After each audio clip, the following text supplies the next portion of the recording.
What's up guys, it's Loops here, back with a video after quite some time. So pretty much just trying to give everybody an update as to what's been going on with the GC. There hasn't been too much lately. I finally got my coilovers on, so those are finally on the car. Ended up getting some Fortunato 510s. They were on an extreme back order. It took them about maybe 2 or 3 months to build my coilovers, so there is that. I finally got them in. TSS subframes are in, of course. Pretty much have my wiring set up for my dual feed injector setup. So that's all set up now. I have my 4 fuel pumps wired in as well. So I have 4 fuel pumps in the car that are wired in now. And really, I just need a ton of fuel. I'm trying to essentially use as much fuel as or at least have as much fuel resources as I possibly can, which is why I'm going with the dual feed injector setup and with the 4 fuel pumps. I could have just gone with just a fuel pump feeding into a surge tank with a brushless pump in that tank and just have 2 fuel pumps, but I kind of want to just see how it does with the fuel setup I have now. So I have 1 fuel pump feeding into a surge tank, and that surge tank has 3 fuel pumps in there, and it's feeding out to the dual feed injector setup. And the way that I'm pretty much setting up the whole fuel setup is I'm gonna have a set of primaries essentially that are gonna just be running on the car at all times, and then my secondary set will come on when necessary or when boost triggers the injectors to come on. I'm not too sure how exactly I kind of want to have that trigger set up, but that is going to be a secondary set that does trigger either like a boost, RPM range, engine load, something like that. So yeah, that is pretty much, I guess, as far as I've gone for now. Yeah, frames, suspension, fuel setup, and then some of the wiring. I do have my turbo hanging out as well. Essentially, that turbo, I haven't seen anybody run it before just yet, at least on the Subaru, just because it is fairly new. It's part of new Garrett's line that they just came out with. So I'm trying to see what type of power it's going to put down. As y'all are aware, I am going for 1,000 wheel. If I can hit 1,000 wheel horsepower, that would be awesome. If I can hit more, even better. It all really depends on how the next engine setup is going to go. So very fun stuff. It's honestly one of those things that I'm still kind of wary on how things are going to go, just because the engine setup I'm doing is very strange, I guess, and it's one of those that is not very commonly available. I have to pretty much kind of blueprint everything and just make sure that the parts that I want to have customized are going to fit and work. Since it is going to be essentially a D-stroker setup, it's not just your usual 2mm rod or anything like that. It's going to be different. We'll see how the pistons and the rods kind of work together with the crank that I'm trying to use, because I'm going with the billet crank, and then I am closed decking and sleeving the short block as well. So I'm really just building the block to try to be as bulletproof as possible. And then the heads, I'm going to have to machine the heads a little bit more. I'm gonna have to cut some grooves just for the cams, because the cams are pretty huge or they're gonna hit the walls of the cylinder heads. So I am gonna have to do some grinding on that, make sure I can clearance the cams to make sure they actually are able to rotate and not hit anything. So yeah, it's a lot of stuff that's gonna be going on here. I'm almost at the end of it. I pretty much left the biggest stuff for last, being the short block and the transmission. So that is still pretty much in the works, or still in the process of being done. Once I have everything here and have pretty much everything ready to go, then I just send everything off and go from there. But yeah, I do have a 6-speed that's hanging out for the car and for the whole sequential setup. So that sequential is gonna be pretty much almost necessary if I didn't go dog box, because being that I was on a synchro transmission, had to keep using the clutch to actually shift, and I really want to do clutchless shifting. With the dog box you can do that, or with the sequential. I did just find a company that actually makes a lockout shifter for Subarus. So anybody that's trying to go with the dog box setup, hit me up. Shoot me a message, and I can lead you to the company that's currently doing a lockout shifter for Subarus. They are fairly new, but based on everything that I've seen, that was going to be the setup I was going to go with next if I would have kept my built 6-speed. But there's somebody coming down, picking up the built 6-speed, giving me a full 6-speed swap, plus some money on top just to make it fair. That shifter, it will lock you out of first, second, essentially, so you can't misshift back into first, and it will just lead you straight into third. No, it doesn't have any like centering or anything like that, no self-centering capability. But when you're looking for a shifter, you're really wanting something that can actually guide you into gears reliably, so that way you don't misshift, especially if you're on a dog box. If you're on a synchro trans, I mean, it can help you out as well on a synchro trans. If you're really trying to, minimize the time that you are using to actually shift. Everything with that shifter setup just seems promising. So if I were to go with a shifter, if I am staying H pattern, I would go with this shifter that has the lockouts. That way you can't misshift. And it's pretty ergonomic. It's pretty easy to use. It's not something that's super complicated. Yeah, that shifter just honestly is gonna work wonders for so many people. And it's just one of those things that I've been looking for so long, and now that they came out with this shifter, I already had made plans to go on a sequential setup. But if I wasn't going sequential, I would definitely go with this shifter setup. But yeah, the 6-speed swap that I'm getting from this guy, I'm pretty much getting hubs, axles, Brembos, and the clutch, transmission of course, rear diff, drive shaft, starter. I'm getting pretty much everything for this thing. And essentially what I'm gonna use that 6-speed swap for is everything minus the 50114 hubs and the Brembos are gonna be thrown into my Forester. So my Forester is now gonna have an 07 STI 6-speed swap. That 5-speed, it is nice to use. It's just, for pretty much like driving around town, the 5-speed's super nice, but once I get on the highway in 5th gear, it's just the RPMs, just the way that it's kind of geared, you're pretty much going to be like around anywhere between like 3,500 to 4K RPMs on the highway. I do believe it's a 4.45 speed. I don't think it's a 3.905 speed. Correct me if I'm mistaken, or I think 4.11. But it's either a 4.44 or 4.11. I can't exactly remember what came on those Forester XTs. But it's just, the gearing it's pretty short. I mean, if you're doing some autocross, like it's a nice gear ratio to have, or gear setup to have. And I didn't really plan on building a 5-speed for that anyways. I'm not looking to make any like huge horsepower with that Forester. I know that the rear main seal is leaking on it, so I am gonna have to replace that rear main.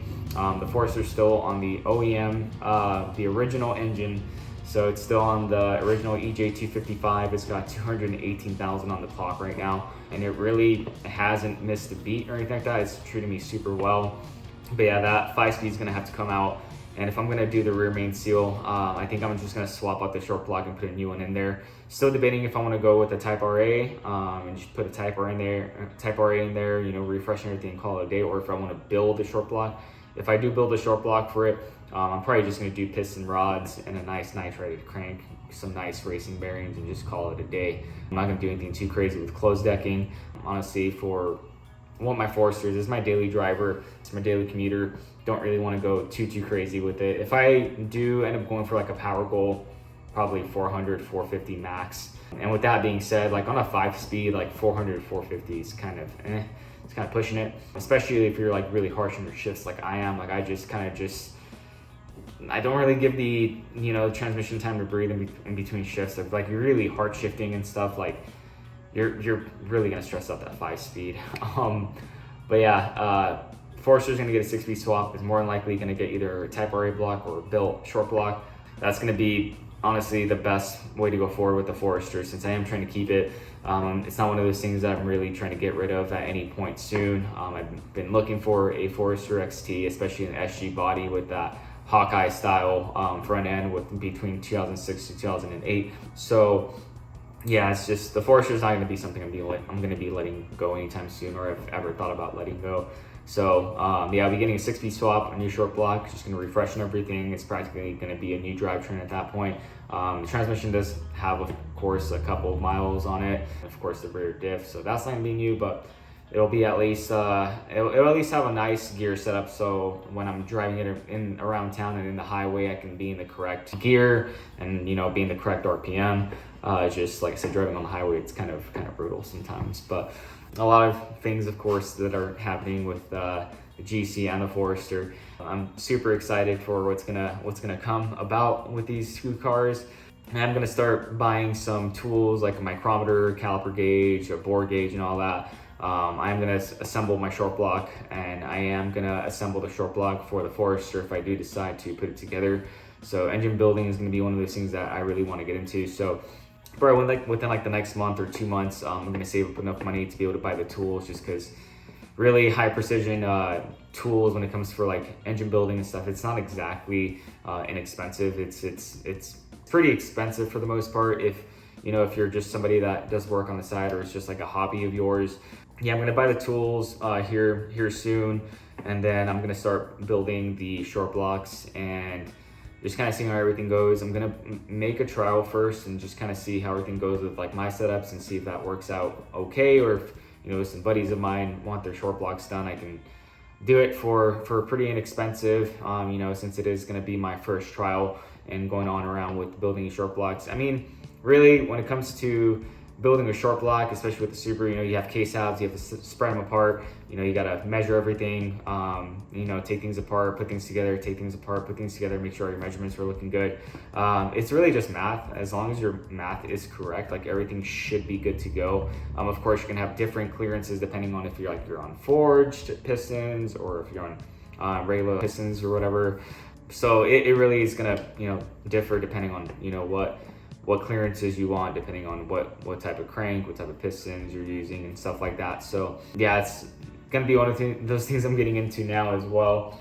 And I do at some point want to start tuning. I've been really helping out a lot with some of the people around me here locally that have Haltech setups, and kind of just helping them get their stuff kind of set up and going. And tuning has been one of those things that's been really, really intriguing for me. I'm like super interested in learning how to tune, so that's going to be one of those next things I'm gonna get into as well at some point. Engine building, tuning, that's going to be down the line. Right now I'm kind of just working on the side, just kind of doing the side gigs and whatnot, doing my side builds for people locally, and everything's been going well so far. I've gotten extremely good with electrical, so I've been doing a lot of electrical work lately. Not one of those things I ever thought I'd really excel at, just because electrical has always been one of those things that was daunting for me for the longest, just because you can't technically see what's going on electrically unless you have a multimeter or something of that sort. I just ended up getting some nice tools so I can do some more electrical diag. And I'm going to tackle a wire harness merge. So wire harness merges are going to be one of those other things I'm going to start tackling as well. I have 2 in the line right now that need wire harness merges done. One of them is going to be it's an RS with a 2.0 harness that's going to be merged together. And then I have another guy that needs an AVCS. It's a single AVCS harness merged into an Outback. I think it's an Outback Sport. I think it's like a 2000 or 2001 Outback Sport. So he needs those 2 merged together. So I'm going to start tackling merges as well. If those 2 continue, or at least are successful and continue to be successful, then at that point, then I might end up offering more wire harness merges. I know it's going to be very time consuming. Wiring merges, like it's kind of like a simple concept. You're taking the power plant or the power supply of an RS or whatever your chassis is, and you're just merging in whatever the engine management is going to be of the other vehicle, and kind of merge them 2 together to make sure you're getting good power supply and good ground. So it's kind of like simple in the grand scheme of things if you think about it that way. It's a lot of wires to mesh together and snip and all that stuff. So as y'all can see, the GC is here behind me. It's still on stands, or at least on the quick jack. Reason being is because I need to get my front wheel bearings replaced on the front.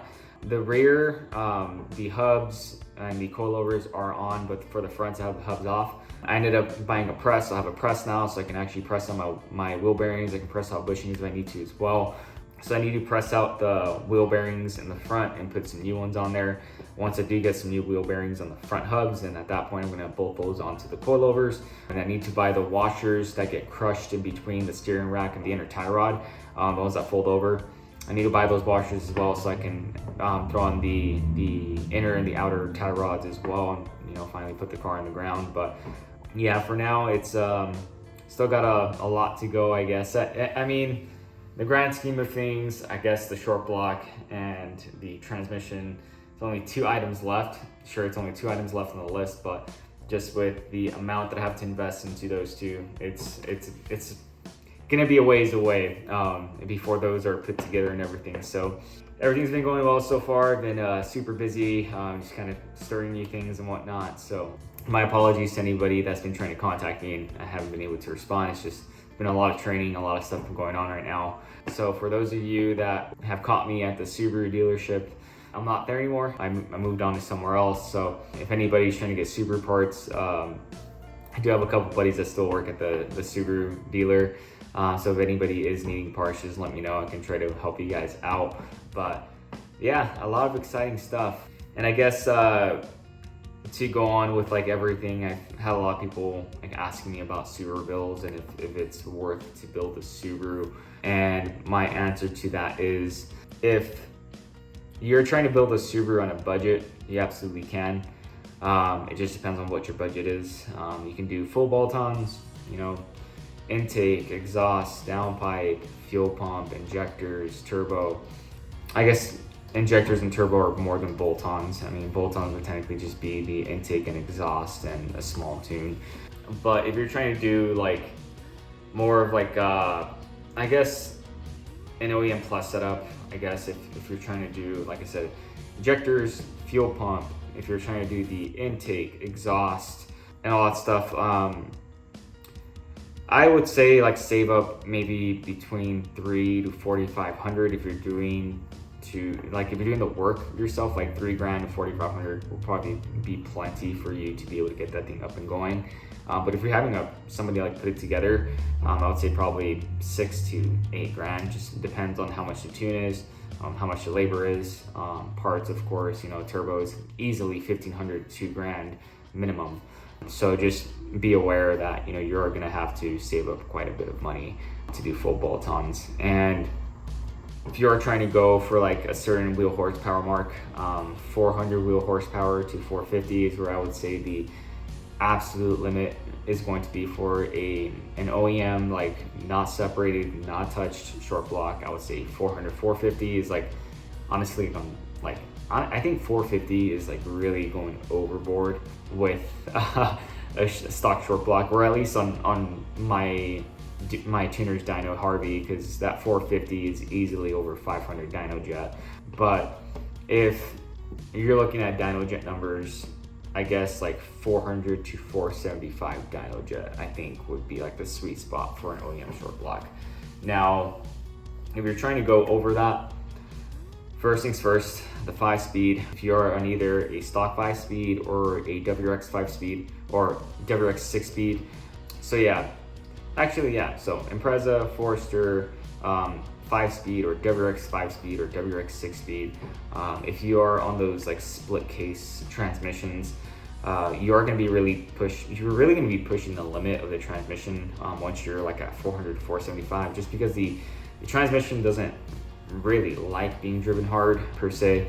So like if you're gonna be hard shifting on one of the split cases, like you have a very high probability of either damaging a gear or damaging your differential as well, which is why they're considered glass transmissions. It's just like a split case. They're not gonna be as strong as an STI 6-speed. So when I'm talking about like a 6-speed, I'm talking about STI 6-speed. So that's gonna be something that's not a split case. It's gonna be essentially like just bell housing, your main case, and then the tail. With those STI 6-speeds, since they're not split cases, and when you think about the gears kind of moving within the transmission, they're essentially moving in either a clockwise direction or counterclockwise, so be it. They're essentially, they're spinning inside the case, and they're essentially applying a lot of force on the inner workings of the case itself, and that there's bolts that bolt up the split case together, and as you're spinning that transmission really fast, you're essentially straining the split case. You know, that case can actually warp or, you know, shift or like move around. Even if you can't really see it, there is movement going within that split case. So when you're building, you know, and you're going for those higher horsepower numbers, you're really putting a high strain on that case. And when that case starts to really kind of move and like flex and like, you know, really start warping, that's when you can really have issues with your gears going out and just having this improper tolerances just due to how much movement there is on the case. So at that point, I would recommend going to an STI 6-speed. The STI 6-speed is just honestly your best bang for your buck. Building a 5-speed compared to just getting a 6-speed, I would honestly skip building a 5-speed and go straight to 6-speed. The only reason for going to a 5-speed is if you have like a gear ratio that you want to go with the 5-speed, then you ultimately will probably want to go with the 5-speed. But if you're going to be doing drag racing, you're going to be doing really, really rough racing where it's like you're not giving your vehicle time to really breathe in between shifts, then a 6-speed is most definitely going to benefit you. Just because every time you're shifting super fast, your RPMs aren't dropping fast enough to be able to match the speed with the transmission. You're creating a shock load on the transmission, and you're just essentially shocking the whole drivetrain from there. So when you think about the engine, you have the flywheel spinning, you have the crank spinning out to the flywheel, you have your clutch. Every time your engine's like spinning, if it's spinning to whatever 6,000 RPMs, but you kind of let go of the gear and your RPMs drop or whatever, your transmission, the gears are still spinning to a certain amount. And if, like, let's say for example, like your third gear, your 6,000 RPMs at third gear, and then you shift into fourth gear and you already know the fourth gear at that same amount of hours and be locked down to, let's just say 4,000 RPMs. Your engine needs to drop 2,000 RPMs to match that 4,000, right? Because that's what your transmission speed is going to be when you are at the same mile an hour in that different gear, right? So you essentially want your engine speed and your transmission speed to essentially match, so that way it creates a really, really smooth shift. It doesn't create a shock load. But of course, when you're racing, you're giving it minimal time to shift. You're not giving the engine and the transmission time to really breathe, to be able to match each other and rotate at the same time. The engine will either be spinning faster or the transmission will be spinning slower. And that's all going to be, of course, dependent on what output you're putting. Like if you're on a fourth gear output, it's the transmission will be spinning slower on the output side. But of course, you'll be getting more range, more mile an hour range, since it is spinning slower and you're using essentially a smaller gear to get a longer ratio. So yeah, 5 speeds. If you want to do a 5-speed build, do your thing. All I can say is treat the transmission very nicely. If you're gonna be doing drag racing, let that transmission and engine breathe in between shifts, so that way you get a nice shift in between. If you're gonna be flat foot shifting, go to your 5-speed, because the 5-speed and flat foot shifting just do not match up well at all. You're gonna be ripping through fourth gear without a doubt. Your synchros are gonna be going out right away. It's just flat foot shifting on a 5-speed, I just don't recommend. Flat foot shifting on a STI 6-speed, yes, it's still very harsh in the transmission, but the transmission can handle it just a little bit more. The gears are thicker. The case is in a split case. It's a skeleton that's just essentially just one piece in the center, and it's really good at retaining the gears and helping the gears stay in place.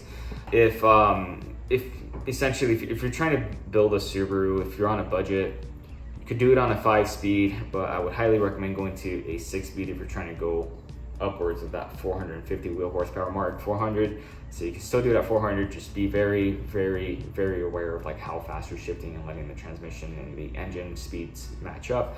Yeah, building a Subaru, if you really like the brand, if you love the brand, 100% go for it. Build a Subaru. If budget is one of those things that you really have in mind and you're really wanting these insane, extraordinary wheel horsepower numbers, Subaru is going to cost you a lot of money. It's going to cost you a huge headache. It's going to be a huge learning curve as to trying to get to that power goal.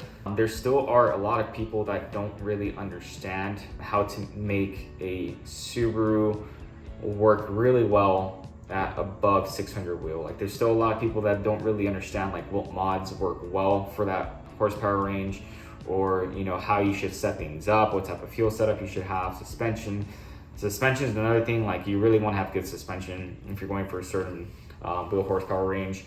You definitely want to have some good brakes as well. So when it comes to putting together a Subaru, just make sure that you are going with somebody that's reputable, that really knows what it takes to build a Subaru for that wheel horsepower mark that you're going for, and what type of racing that you're going for.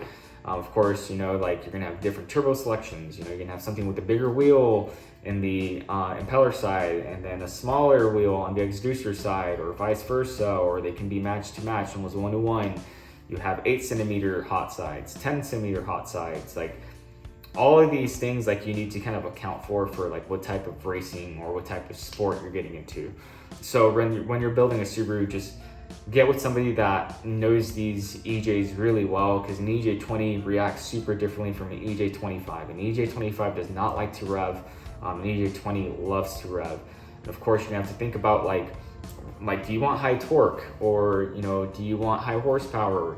Like you kind of have to see where like you're gonna cross, where that bridge is gonna cross, and see like where exactly like you're gonna fit in between the EJ20, EJ25, or even like an EG or an EZ series if you're going 6-cylinder. So there's a lot of things to take into account, and I don't really know much about the EG engines or the EZ engines. I don't really know much about the flat sixes, so I've really just stuck to the EJ series, and I don't really know much about the FA series. Like that's still one of those things I don't want to get into, is like the FA, FB. I haven't gotten into the tiny chain engines yet, but when it comes to the EJ, like I know so much about EJs because I've pretty much just grown up with EJs. The FA wasn't really a thing during my time, and H6s were not really common, really hard to come by. Whenever you did, see an H6, like it was like super rare. So H6s I don't know too much about, but at some point I would love to build an H6. I mean, that would be awesome, especially for like a drift car or something like that. I think that would be super cool.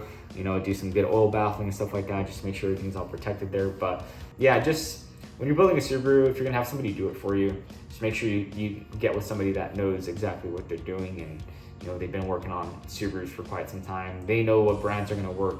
They know what brands are not gonna work. Like turbo, like if you're going with the turbo, like there's Precision, there's Garrett, there's Blausch, there's what else is there? Grimspeed, Cobb. Like there's so many different brands that you can go with. And like a Garrett or like a Precision, yes, I would highly recommend those when you're going rotated. But like once you go into like the stock location setup, and I would say maybe like a Blausch or like a Grimspeed or a Cobb, like would probably be better suited. And that's one of those things as well, is like you want to get with somebody that knows like what stock location turbos are best and which rotated turbos are best. Like should you even go rotated? And that's like one of those other questions that I get a lot. It's like, should I go rotated? Like, well, if you're, shooting for above 550 wheel, then maybe a rotated setup might be better suited, because an FP Black can still pretty much hit almost like 600 wheel. Yeah, there's many things to think about. Some things are necessary, some things are not necessary. Don't think you have to go completely just like balls to the wall and just go overboard with building a Subaru. Sometimes less can be more, sometimes more can be less. If you go with a bigger turbo and you're aiming for a smaller number than what the turbo is capable of, you might be, you might be losing out on spool. So you'll essentially lose spool for the power goal that you're wanting. So just think about like the characteristics of what you want out of your build, the horsepower and all that stuff, because you don't want to go too big of a turbo and really sacrifice spool time when you can get something that's smaller and still hit that wheel horsepower goal that you're trying to go for and have the proper spool time, or at least a good spool time for the turbo. So yeah, there's a lot to think about. Like I said, building a Subaru, if you love the brand, 100% go for it. Just know that it's not going to be something I would call cheap or inexpensive. It's something that is going to take a lot of money. It's going to take somebody that has like really, really high knowledge and specialty in Subarus to really get that thing dialed in right. Because I've seen so many Subarus within the past 2 years already, 3 years, 4 years. Like I've seen so many Subarus that have just been built wrong, and it's just like the shops are trying to build these cars right, but they just don't really know what they're getting themselves into, because they're used to inline fours, they're used to V6s, V8s, and the Subaru Boxer is just, it is a really peculiar engine, especially for somebody that doesn't really deal with Subarus on a daily basis. The Subaru engine is super weird. The oil baffling is weird. The PCV system is weird. Like, there's like a lot of nuances with the Subaru engine that not many people really, I guess, like think about. But yeah, I mean, I love Subarus so much. I mean, I continue buying Subarus, and just the flat engine is something that I just really love. I just love the characteristics of it. I mean, my favorite sports car is Porsche, I mean, they build a lot of flat engines. Their GT series cars are pretty much flat engines, and it's just, I don't know what it is about flat engines. I love them so much. They have such a unique sound and such a unique power band. And it's just, yeah, there's just something about them I just love so much. But yeah, if you're gonna build a Subaru, save up and just know what you're getting yourself into. If you don't know what you're doing, just don't attempt it, because there's just like a lot of weird stuff that goes in between building a Subaru. And if you're not 100% confident that you're building a Subaru the right way, either don't do it, or if you are going to do it, just ask a lot of questions. Me being in that position, I didn't really know much about Subarus when I started building mine, but I kind of still went for it. It's one of those things where it's like, sure, I'm here saying like don't do it, and at the same time kind of like take that back, because it's like I did it and I didn't really know much about Subarus. But like on my downtime, like if it was like an hour before I fell asleep, I would just go on forums. I'd start looking up like turbos and like injectors, or start seeing like what people were building and like how things were working, like what worked, what didn't work. Like, oh, they had this failure. Oh, they had these parts on that failure. Like, okay, this failed. Like if you're gonna get into building a Subaru on your own and it's your first time and you're really unfamiliar with the brand and just how everything works, do a lot of research, ask questions. Even if you look dumb sometimes on the forums or whatever, or on the Facebook pages, Instagram pages, even if you look dumb, ask the questions. Everyone that's been building cars has all started from knowing absolutely nothing and looking dumb in front of people, just because they don't know what they're doing, and that's just kind of how you learn. And for people that are trying to become mechanics or technicians, I'm still not a technician by any means. Like I'm not like full-time technician or anything. I guess I'm still a technician at heart, because I can work on cars, I know how to fix things. But for people that are gonna be like getting into like wrenching cars, like you're gonna be a technician, you're gonna be a mechanic, just realize that, when you get into working on cars or working on a car and just in general, like you're never gonna stop learning. It's gonna be one of those things that it's always gonna be a learning curve. I mean, things are getting newer, processes are getting longer, more complicated. Diagnosing cars is getting more complicated. You have so many more modules you got to work around now. Like you have canvas systems and all this stuff. And it's just, things are getting a lot more difficult. So regardless if you're new or if you've been in the game for quite some time, it's always going to be a learning curve. And that's one of those things that I just kind of want to reiterate is like, if you're going to build a Subaru, I'm over here saying like, no, don't do it. Go for it. Ask a lot of questions, learn. And you are going to make mistakes. You're going to make mistakes on how you put things together. You're going to make mistakes on how you've built the car, and you're going to find out what bolt-ons worked well, which ones didn't. I've gone through two engines essentially. My first one got rod knocked. Second one started knocking because a spark plug ignited and pretty much blew up in a cylinder head because my fuel pump gave out. And it's like these prices that you pay where you start learning, through experience, like what's gonna work and what's not gonna work. And I think that's the beauty of it. If you are in the position where you can experiment and learn from your mistakes, because your mistakes are gonna cost you some money, go ahead and learn. That's the only way you're gonna get better at at your craft. And if it's a hobby, you already know it's an expensive hobby. There's so many more things you can get into. Cars are just they're not cheap. But if you want to build a Subaru, just do it. Just go for it. Like throughout building this Subaru and having just multiple other Subarus, working on my Forester, working on other clients' cars, like I love Subaru so much, and just how complicated even a spark plug job can be. Like I love them so much. Like it's just one of those things I'm just never gonna get over. I've met so many people because of Subaru, and I've had so many opportunities in my life to advance and really, I guess, like expand and just expand my knowledge, and just everything it's been because of this brand. And that's why I'm like so loyal to the brand. It's done so much for me, and I continue to love the brand. It's just, I love Subarus, man. It's one of those things I'm never gonna get over. And every time like I meet someone new that doesn't work at a Subaru facility or something, and and into cars or into race cars, they find out that I'm into Subarus and they're like, like no Subaru can impress me or whatever. And I'm like, okay, cool. Like, if you want to check out my car sometime, like let me know, and like I'll show you my car. And then people start asking about my car, and then they start looking into my car, and they're like, oh damn, like you built that, like that thing is making that much power or made that much power. I'm like, yeah. They're like, damn, like I didn't know Subarus can do that. I'm like, yeah, like you can do that with any car really, as long as like you really put the time and effort to research and put things together, make things work well. But yeah, if you're gonna build one, just know it's gonna be money for sure. It's gonna be a lot of time, a lot of money, a lot of learning. And okay, so to kind of make it easy on people, if you're trying to go for 400, 450, you can do it in a stock block. You can do it on a 5-speed. 6-speed would of course be preferred at all times in SCI 6-speed. But yeah, you can do it on a stock block, stock 5-speed. Really, you just have to do all the supporting mods to make that happen. You don't have to go closed decked. Honestly, closed decking I wouldn't really recommend until you hit like the 500, 550 mark. Like closed decking is going to be a lot more secure, a lot more reliable. Once you're going from 400, 450, 5-speed, stock block, perfectly fine. If your block needs reconditioning, then maybe swap out that block for a new short block that's stock. Or if you want to go forged internals, you can do that. And 450, your 550, say 450, your 500, rods, pistons for sure.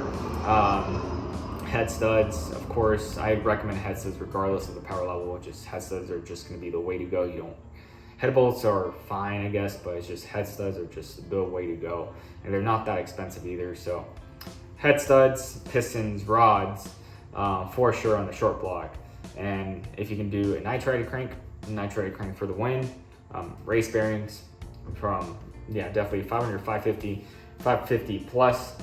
You definitely want to do everything I just said. So you want to do head studs, you want to do pistons, rods, crank, bearings.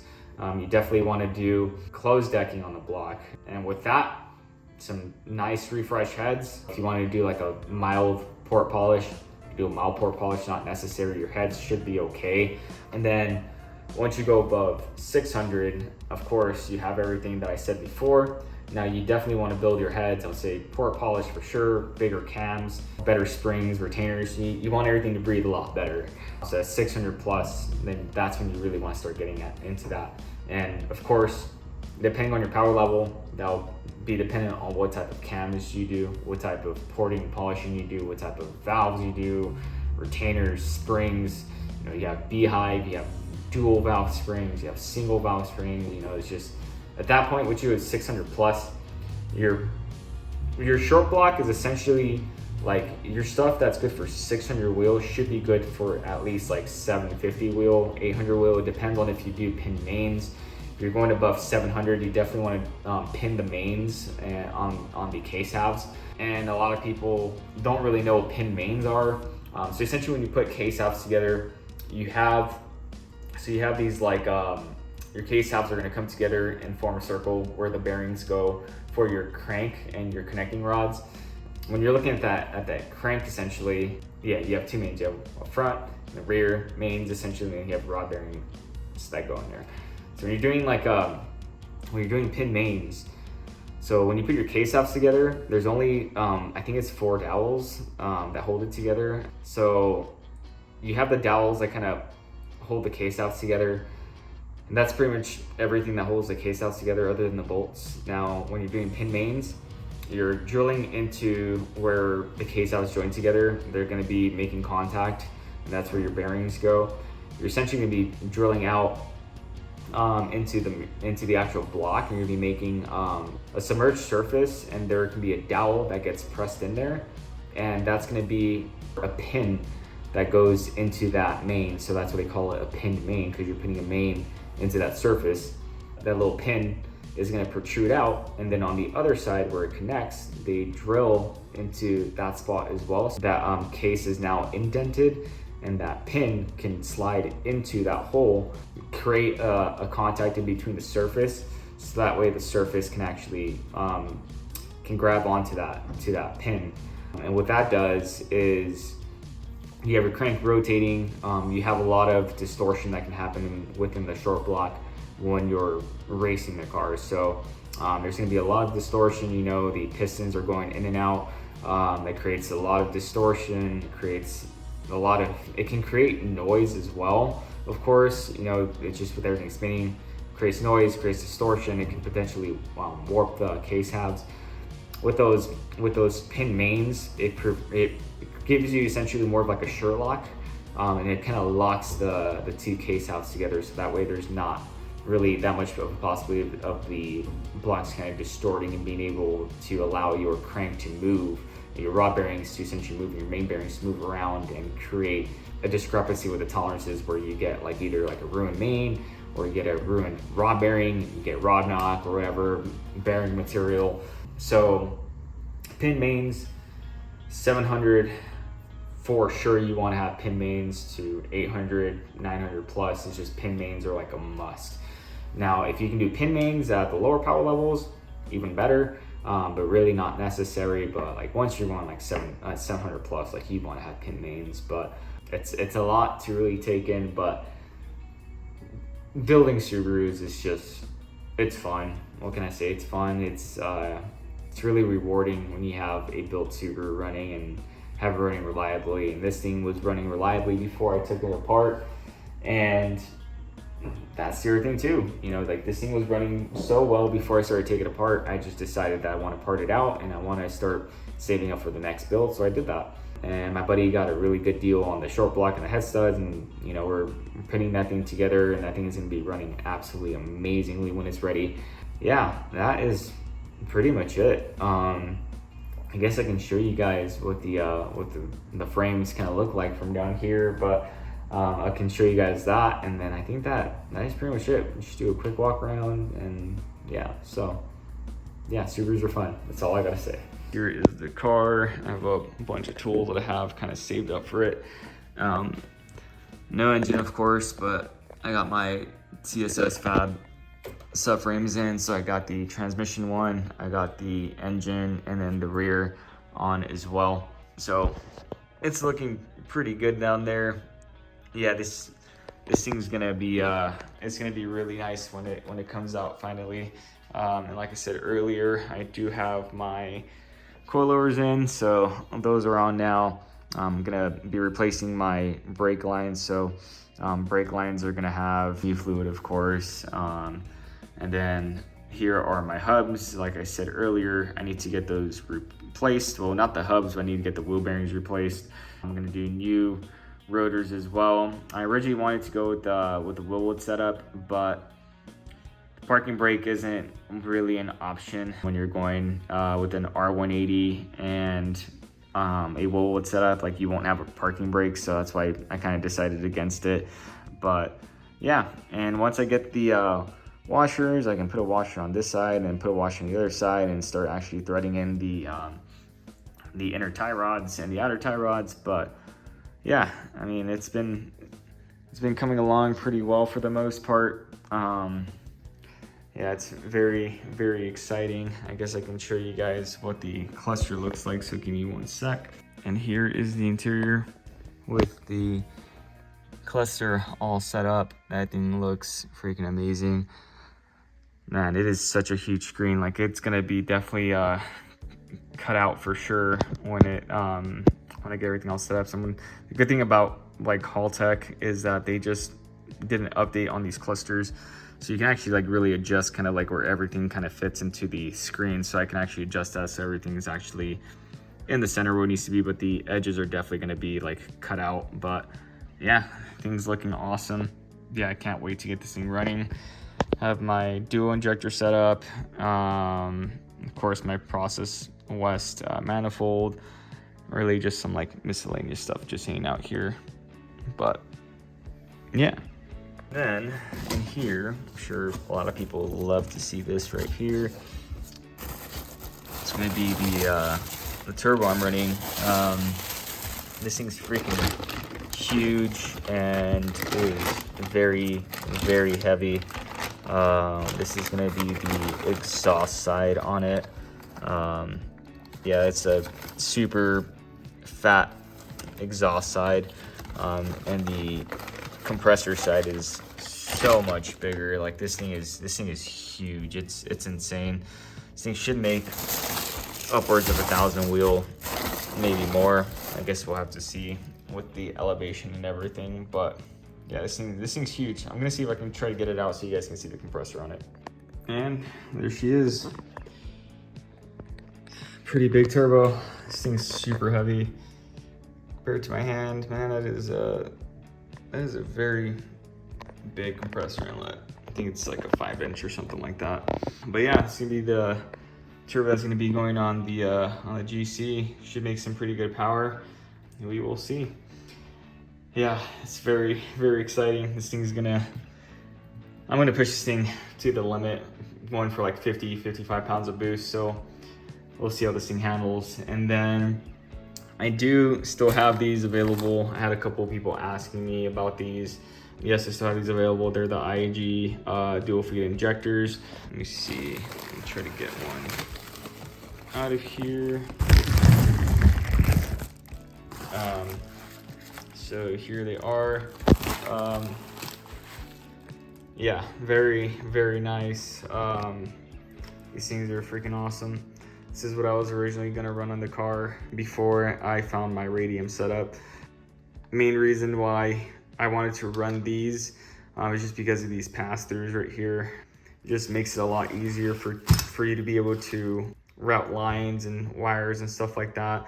And I do believe these ports can be used for nitrous too, if you want to use nitrous. But yeah, these things are awesome, man. They are so cool. And they're, of course, they're really beautiful. But yeah, these things are still available. Yeah, I love the way these things look, especially next to the Garrett, man. Crazy. But yeah, I think that's pretty much it for the car. Yeah, that's pretty much it. There's not really much more going on here. Oh, let me squeeze in. But yeah, this thing's super sick. Love this thing, and I appreciate for all the support once again with the car. I appreciate everyone that absolutely loves the hell of this car. This thing is awesome. It was my dream car as a kid, and it continues being my dream car to this day. So can't wait to have this thing running. It'll be so soon. Man, yeah, it's gonna be crazy. Should be running by maybe November, December. But as far as like tuning it and like getting it on the road, probably won't be until March or April of next year, but it will be running this year for sure. So very exciting. And yeah, that is pretty much it. That's the whole update with everything.